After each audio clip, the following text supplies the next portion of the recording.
iniciamos el estudio de las máquinas eléctricas rotativas. Ya por ahí tienen disponibles una lección, son las leyes fundamentales del electromagnetismo. Proporcionamos exactamente el mismo material que manejamos en la materia de teoría electromagnética.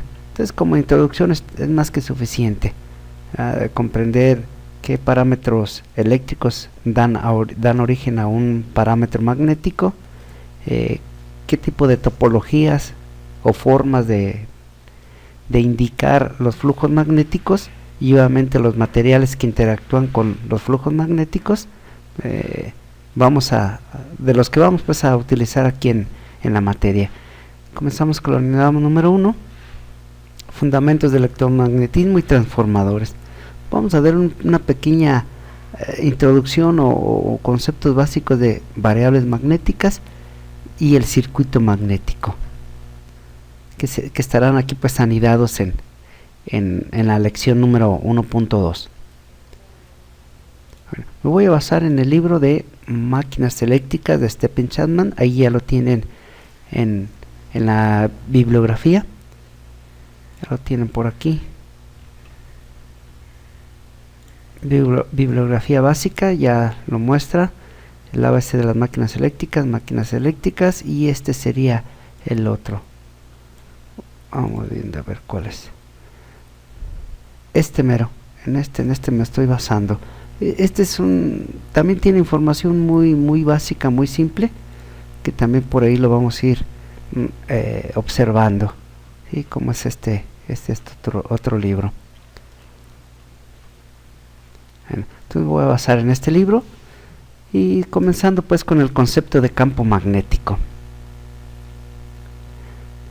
De manera general, pues el campo magnético está interpretando 4 conceptos básicos. El primero, un conductor que porta corriente produce un campo magnético a su alrededor. ¿Sí? Entonces esta es la primicia básica del comportamiento de corriente eléctrica, que va a dar como origen un campo magnético. Recordando pues que tenemos básicamente los campos magnéticos fijos, que serían anidados o producidos en un imán permanente. Aquí tenemos el polo norte, aquí tenemos el polo sur.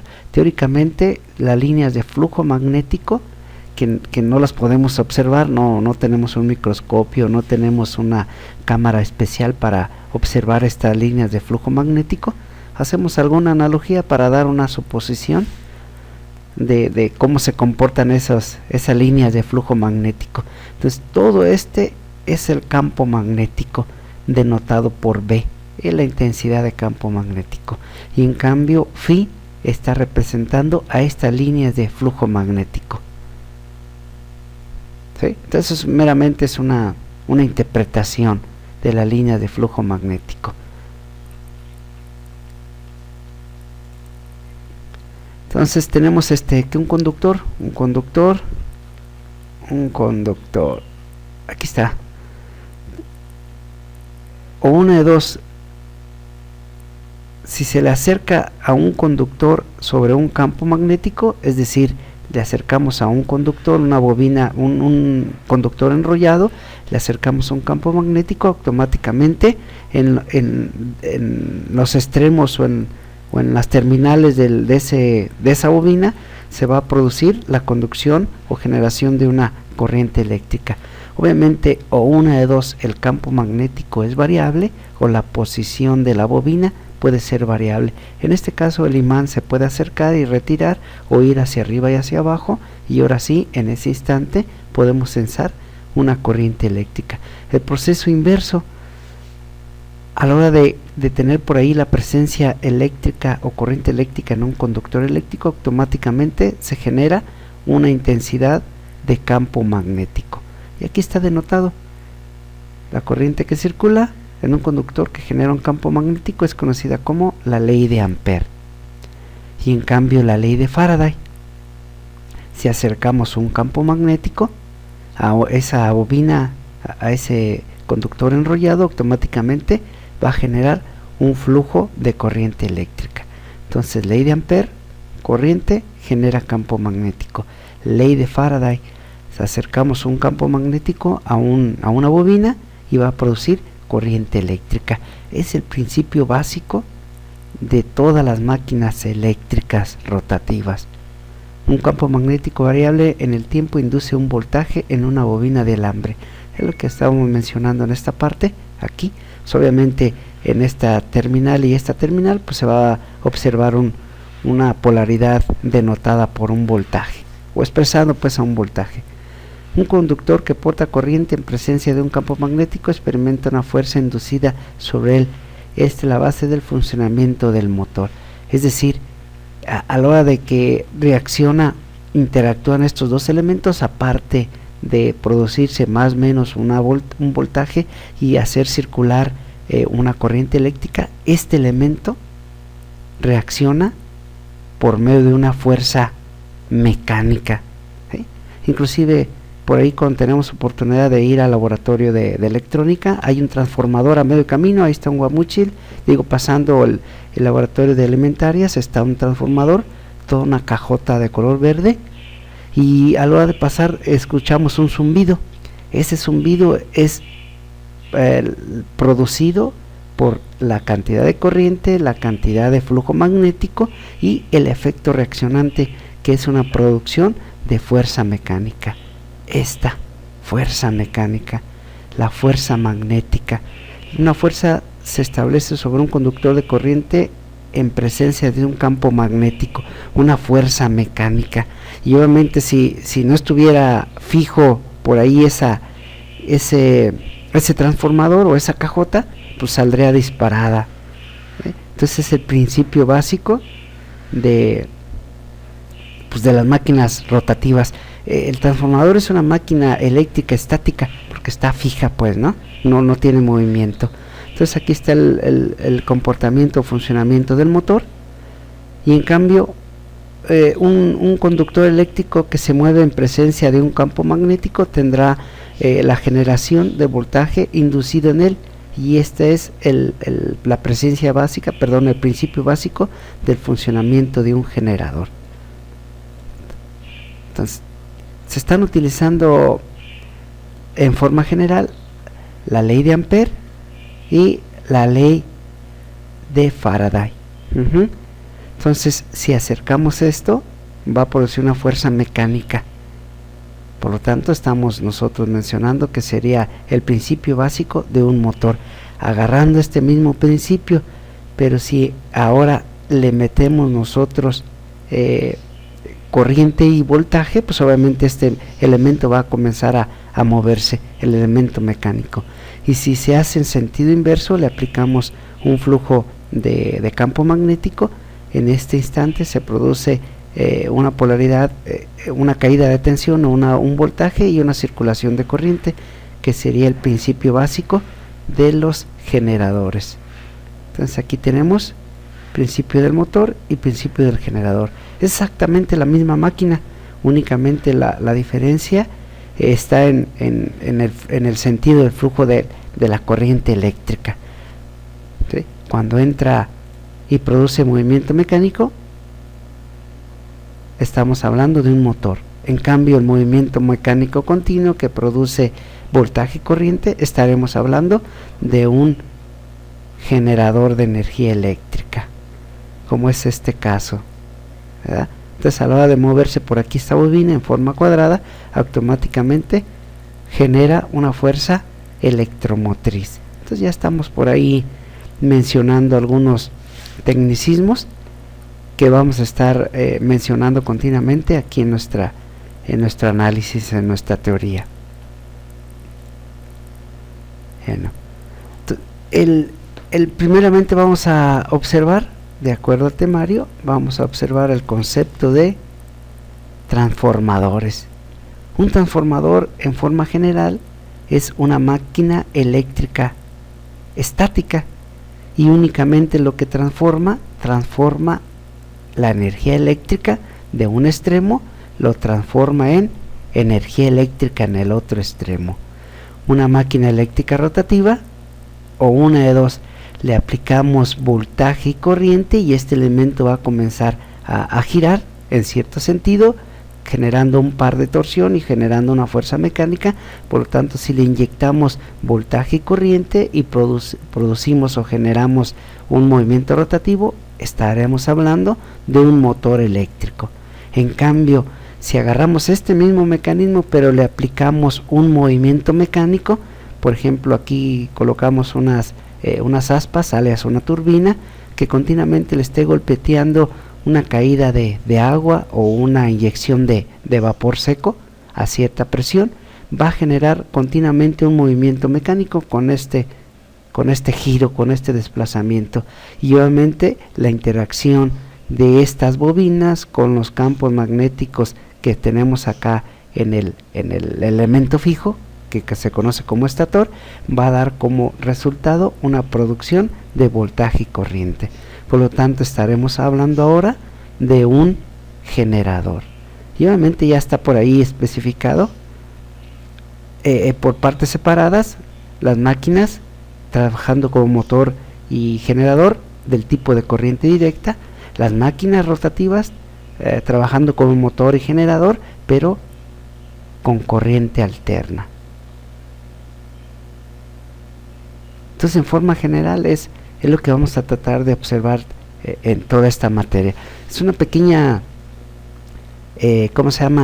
introducción, una pequeña untadita de información, porque para comprenderlo serían aproximadamente una materia, transformadores, máquinas de corriente directa es otra materia, 6 meses del análisis de máquinas de corriente directa, otros 6 meses de máquina síncrona y otros semestres de motores de inducción.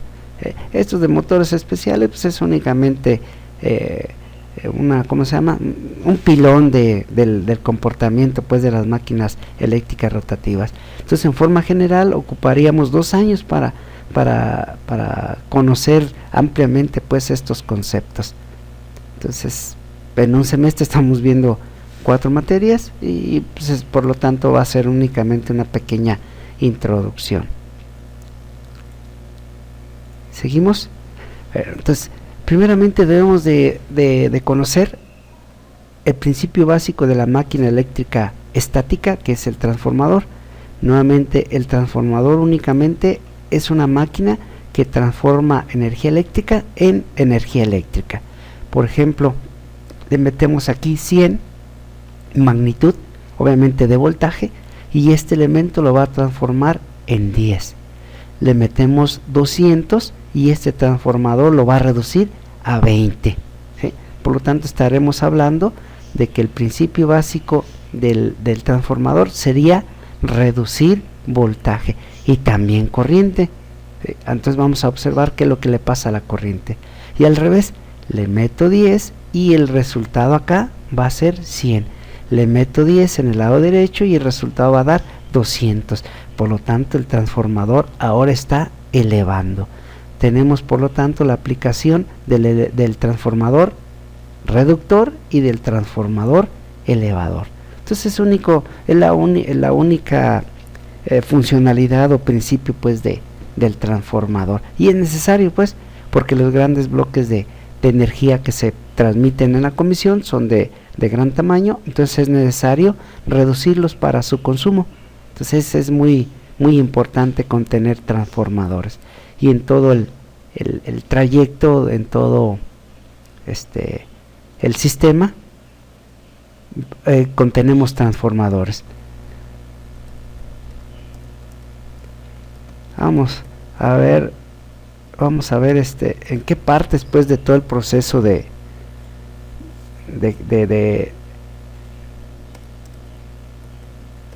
que utiliza la comisión, donde aparecen esos transformadores. Esto me puede ayudar. Miren, aquí es donde se genera, sale aquí y lo va a elevar de 20 kilovolts, lo va a elevar a 380 kilovolts. De 380 viene, se distribuye 380 y aquí se reduce a 25 kilovolts. Entonces es necesario elevarlo acá en la planta hidroeléctrica para el lado de Lázaro Cárdenas e Iztapa. Ahí Comisión tiene una planta generadora de energía eléctrica, una hidroeléctrica. Creo que esta es una hidroeléctrica también. Entonces tenemos aquí la máquina eléctrica rotativa que transforma el movimiento mecánico continuo, lo va a transformar en energía eléctrica. Y estos son los transformadores que tenemos por aquí. Mira, aquí tenemos un transformador reductor, aquí no lo reduce, 380, aquí lo reduce, aquí lo va a reducir a 66, viene, y aquí lo va a reducir a 380 y 220 volts. Obviamente aquí están mencionando el comportamiento o aumento y disminución a ciertos niveles. Dependiendo del país, maneja ciertos niveles. Comisión aquí en México transmite en 400 kilovolts y 200 kilovolts en transmisión. Y obviamente en consumo, ya en distribución, lo distribuye en 115,000. Aquí en vez de 66 son 115,000 las que llegan a las subestaciones en las ciudades. Aquí está Carapan, este es Carapan Potencia, o el que se encuentra la subestación acá en Canindo, le llegan 230 y 400, y de 400 lo va a reducir a 115,000. Y hay subestaciones en las ciudades, lo va a reducir de 115,000 a 13.8, y obviamente ya llega a nuestras casas a un nivel de consumo básico que sería de 220 y 127. Este sistema es un poco más parecido al que se trabaja aquí en México. Hay únicamente aquí en Michoacán, en todo el país hay únicamente una subestación que maneja este nivel de voltaje, 66,000, en vez de 13,800, maneja 66,000. Se encuentra ubicado acá donde se encuentra en el pobladito que se encuentra su carne, en Yurécuaro. Hay una subestación en Yurécuaro que únicamente maneja este tipo así medio especialón de voltaje. No es que sea especial, sino que el propio transformador al inicio es el único transformador distinto que contiene las subestaciones de la comisión, que trabaja a ese nivel. Entonces, dependiendo del nivel de voltaje que se vaya a implementar, a trabajar, así pues debe ser el ¿cómo se llama? El transformador. Aquí tenemos distintos tipos de niveles de tensión, y dependiendo pues del país donde nos encontremos, así va a ser los niveles. Miren, aquí transmiten en 380 y 110 kilovolts, y en México 400 y 220. Aquí se transmite en 25 y 132 kilovolts, y aquí manejan en comisión 115,000. Entonces únicamente pues sería observar pues el tipo de transformador que se contiene, y pues obviamente así va a ser su nivel de tensión. Bueno, entonces por eso pues que debemos requerir el conocimiento básico del funcionamiento del transformador. Producción de un campo magnético. Las leyes básicas que gobiernan la producción de un campo magnético por medio de una corriente es la ley de Ampère. Esta integral de línea cerrada es igual a la intensidad de campo magnético por diferencial de línea es igual a la corriente. Entonces aquí tenemos una generación de corriente. Es el principio básico del generador, ¿verdad? Le metemos un campo magnético y nos va a dar como resultado una corriente eléctrica. Aquí está en forma general un esquema de un transformador ideal. Lo que nos interesa es observar el núcleo o el tipo de material que está constituido el transformador. El transformador en forma general, vamos a ver su núcleo en forma general, puede contener dos tipos de materiales: materiales ferromagnéticos, materiales paramagnéticos y materiales diamagnéticos. El material con el que está hecho el núcleo del transformador es un material ferromagnético. Ese material permite a grandes rasgos la concentración y la buena distribución de los flujos magnéticos, como un conductor eléctrico. El conductor eléctrico nos permite la transmisión de corriente eléctrica con mayor facilidad, en vez de un plástico, en vez de un cartón o de concreto, ¿verdad? Entonces este tipo de material es un material ferromagnético. Aquí tenemos un alambre enrollado, alias la bobina. También debe de tener propiedades magnéticas. No cualquier material puede interactuar con la corriente eléctrica para producir un flujo magnético. Entonces tenemos acá una fuente de voltaje externa que está inyectando una corriente. Viene así a través de cada una de las bobinas y sale. Automáticamente genera aquí una polaridad más o menos un voltaje y se produce un flujo de campo magnético de acuerdo a este principio. Listo, miren,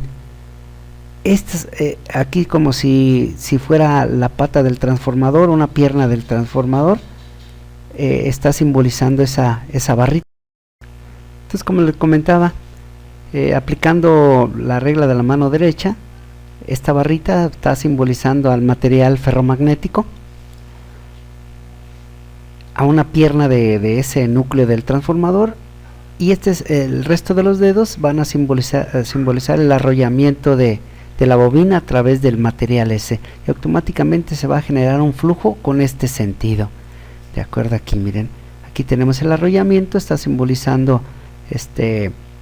los dedos, ¿sí?, del arrollamiento donde está dando las vueltas, y obviamente aquí va a ser la circulación de flujo magnético. Esa interacción va a dar como respuesta, le inyectamos corriente y va a dar como respuesta una intensidad de campo magnético por diferencial de línea, una integral de línea cerrada, ¿sí?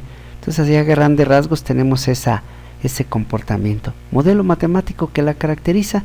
Entonces, aquí el modelo matemático que está descrito por esto, HLN igual a N por I, está relacionando o está dando la idea de la generación o producción de un campo magnético que circula a través de una longitud determinada, Ln, de material. Y obviamente puede aumentar o disminuir si aumentamos o disminuimos ya sea la corriente o el número de vueltas. Por lo regular ya están establecidos los números de vueltas en los transformadores, tanto de este lado como de este otro lado. Bueno, de una vez voy a mencionar el concepto de un lado y otro lado. Este es el primario, la bobina primaria, y esta es la bobina secundaria. En ocasiones tiene cierto número de vueltas para que sea un transformador reductor o que sea un transformador elevador, dependiendo pues de su aplicación. Así debe de ser su número de vueltas.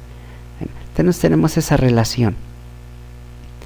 Por lo regular se aumenta, se disminuye mejor la corriente en vez del número de vueltas, y obviamente tiene su límite, ¿verdad?, de soporte de la bobina, de cantidad de corriente. Si no, pues sería pues un elemento super ideal, ¿verdad? Nos resolvería muchos problemas. Despejamos aquí H, el objetivo es encontrar H es igual a N por I entre la longitud. Bueno, a partir de esta H que está por aquí circulando, se va a generar automáticamente una densidad de flujo magnético. Entonces tenemos intensidad, tenemos densidad, y esa densidad es directamente proporcional a la permeabilidad magnética del material y la intensidad que estamos por ahí circulando. Entonces la H da como origen, ella no da origen, sino que este caón da origen a la H, y obviamente el elemento más básico o el fenómeno más básico sería el flujo magnético. Es decir, el flujo magnético da como origen a una densidad de campo magnético, y esa densidad da como origen a una intensidad. Pero lo más interesante es observar, encontrar o determinar el elemento más básico de esos fenómenos magnéticos, que sería el flujo.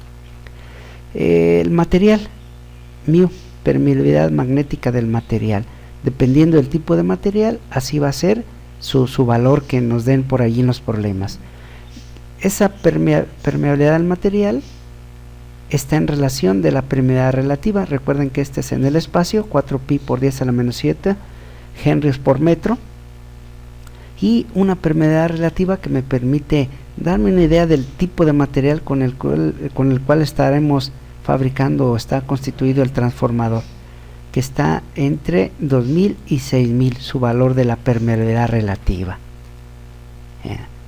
Entonces, en el núcleo, como el que se muestra en la figura 1-3, la que acabamos de ver, la magnitud de la densidad de flujo está dado, densidad de flujo es igual a μ por h. Aquí sustituimos el valor de h, recuerden, h es igual a n por i entre la longitud promedio del núcleo, y esta es la permeabilidad. Por lo tanto, de acuerdo a esta igualdad, el flujo es igual a la integral de área cerrada de B por diferencial de área. Entonces ya por aquí tenemos una igualdad en donde determinamos o comparamos el flujo con la densidad, y obviamente eso va a dar como resultado una intensidad. Entonces, en forma general, la fórmula básica: flujo igual a B por A, densidad de flujo es igual a el campo magnético B por el área, y aquí únicamente estamos sustituyendo B. Recuerden que es toda esta expresión, ahí está sustituido, y esta es la A de la área. Bueno, entonces en forma comparativa podemos sacar una analogía de un circuito eléctrico con respecto a un circuito magnético. Tenemos la fuente de voltaje, volts, que hace circular una corriente eléctrica a través del circuito eléctrico, y obviamente el conductor va a estar representado por una resistencia óhmica.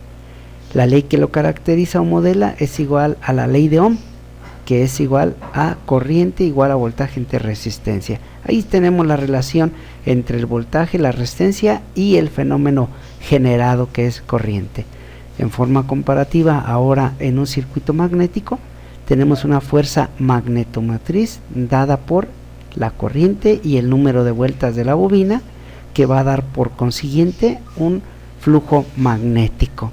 Y obviamente tenemos esta representación que va a caracterizar al material ferromagnético y va a indicarse por medio de una reluctancia magnética. Y su modelo matemático: flujo magnético es igual a fuerza magnetomotriz entre reluctancia. Aquí está, miren, tenemos aquí nuestro circuito magnético, cómo va a producirse corriente N, fuerza magnética, y cómo vamos a tener esa relación.